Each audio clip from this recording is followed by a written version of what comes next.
Salut à tous les passionnés de code. Bienvenue dans ce 6e chapitre de notre série WinDev et MongoDB. Aujourd'hui, nous aborderons la modification de données. Nous avons modifié un tout petit peu notre fenêtre. Nous avons ajouté un bouton dans une colonne conteneur ici. Et vous vous rappelez, notre table, elle est toujours censée retourner la variable mémorisée qui est un objet de la classe dbVideo. Alors, comment ça marche? Dans le code de notre bouton ici, qui est censé ajouter un like à chaque vidéo, on récupère directement la vidéo actuellement sélectionnée dans la table avec cette ligne. On incrémente le nombre de likes, puis on modifie le document dans MongoDB en appliquant le filtre si, c'est-à-dire qu'on dit à MongoDB qu'on veut modifier la vidéo dont l'ID est celui-ci.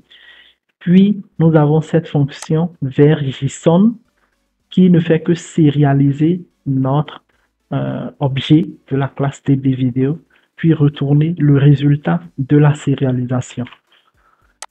À la fin, nous rappelons notre fonction liste qui affiche la liste des données dans la base de données.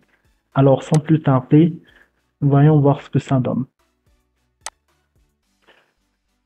Alors, ici, je fais un Go.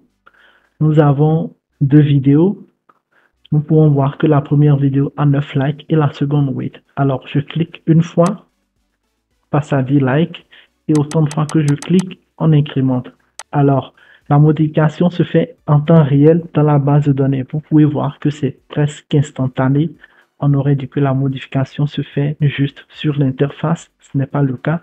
C'est juste parce que MongoDB est très rapide, très performant. Alors, pareil pour la seconde vidéo. Nous sommes à 14 likes ici et 17 likes là. Si j'ouvre MongoDB Compass et que je rafraîchis,